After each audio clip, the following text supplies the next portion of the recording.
Beasiswa Konasara menjadi salah satu program prioritas Bupati Konawe Utara, Konut, Iqbar bersama Wakil Bupati Abu Haera untuk masa kepemimpinannya selama 5 tahun ke depan. Hal tersebut disampaikan dalam Musyawarah Perencanaan Pembangunan, Musrenbang. Rencana Pembangunan Jangka Menengah Daerah, RPJMD, Konut tahun 2025 sampai tahun 2029, yang berlangsung di Kota Kendari, Rabu, tanggal 25 Juni tahun 2025. Selama masa kepemimpinannya, Beasiswa Konasara akan menargetkan 2.000 mahasiswa per tahun, termasuk tambahan biaya buku, dan uang saku bagi yang memiliki prestasi. Selain beasiswa, pemberian dana dusun 100 juta rupiah per tahun juga menjadi salah satu prioritas dari 11 program yang dirancang dalam RPJMD. Sementara itu, 9 program lainnya yakni mendorong pendidikan yang berkualitas dengan penerapan Smart Classroom di sekolah dasar hingga menengah tersebar di 13 kecamatan Kabupaten Konut. Membangun rumah sakit umum daerah, RSUD, modern beserta puskesmas yang paripurna, dan layanan kartu BPJS bagi seluruh masyarakat Konut.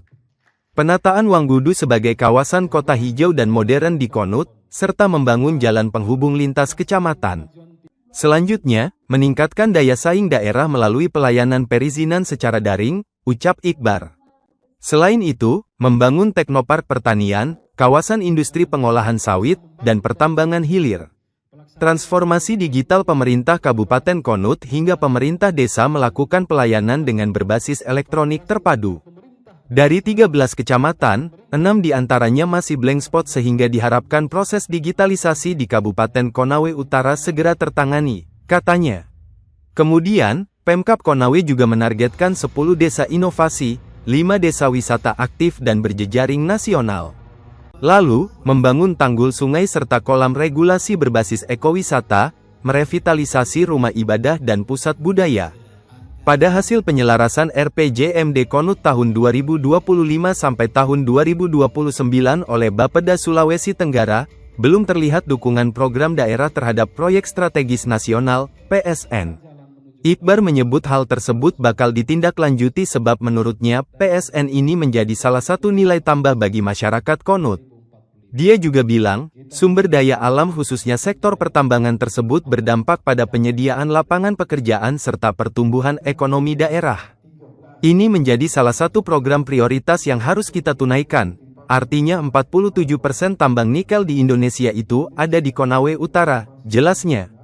Kepala Baperida Konut, Laode Muhaimin mengatakan, RPJMD merupakan dokumen yang sangat formal dan mempunyai tahapan yang rigid.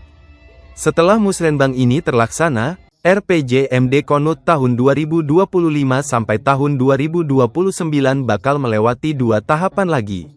Di antaranya pembahasan Raperda di DPRD Konut, lalu evaluasi oleh Gubernur Sultra.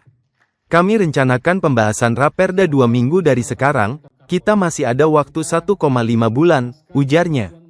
Ditargetkan RPJMD Konut periode 5 tahun ke depan ini segera disahkan sebelum tanggal 20 Agustus tahun 2025 mendatang.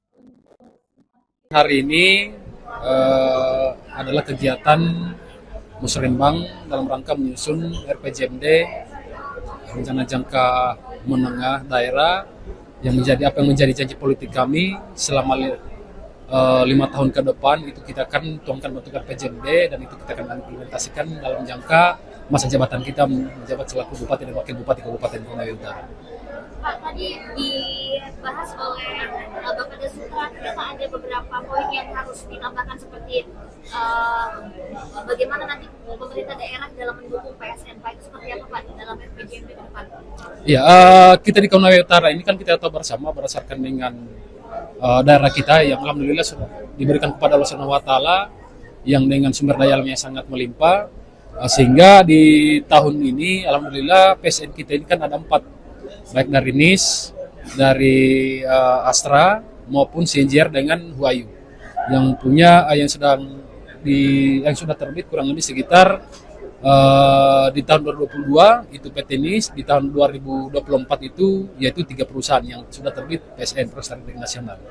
Nah, inilah yang harus kita sandingkan bersama supaya kita bisa selaras antara RPJMN maupun RPJMD kita yang ada di daerah sehingga mendukung apa yang menjadi cita Bapak Prabowo yang kelima itu mendukung hilirisasi dan industrialisasi demi untuk bagaimana caranya nilai tambah untuk masyarakat kita, sehingga kita tindak lanjuti kita di Konawe Utara alhamdulillah supaya ini menjadi salah satu program prioritas yang harus kita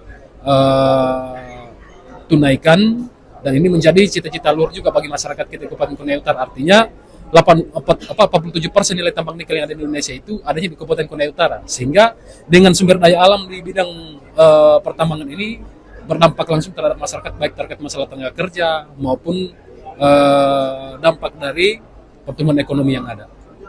Satu lagi Pak Bupati, terkait tadi soal kapal batas, itu ada sebagian tanah Konawe Utara yang diklaim oleh kabupaten sebelah. Itu sikap dari Pemda sendiri seperti apa? Nah, jadi kalau mengenai yang diklaim, RPJMD ini kan dia diatur per tahapan. Ini dokumen yang sangat formal, tahapannya rigid. Berarti kalau kita sudah selesai musrenbang, berarti tinggal 2 tahapan besar. Yang pertama pembahasan Raperda di DPRD, kemudian evaluasi gubernur. Jadi kami rencanakan pembahasan perdanya itu 2 minggu dari sekarang. Intinya gini, argometer RPJM itu dari dia dilantik, beliau dilantik sampai tanggal 20 Agustus. Jadi ini masih ada waktu 1,5 bulan lebih, itulah waktu kita menetapkan. Dan ini se-Indonesia.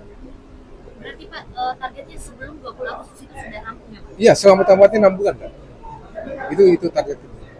Jadi kalau dari kami, RPJMD ini bukan hanya kami kejar tahapan, benar-benar kayak kami perasantan, jadi kami ingin semua masukan, makanya kami undang dunia usaha, kami undang ini. Bahkan kami satu-satunya kabupaten kota yang menyerahkan rancangan awal itu di BPKP untuk diuji secara indikator, apakah dia sudah benar apa enggak. Download Tribun X sekarang, menghadirkan lokal menjadi Indonesia. Terima kasih sudah nonton, jangan lupa like, subscribe, dan share ya.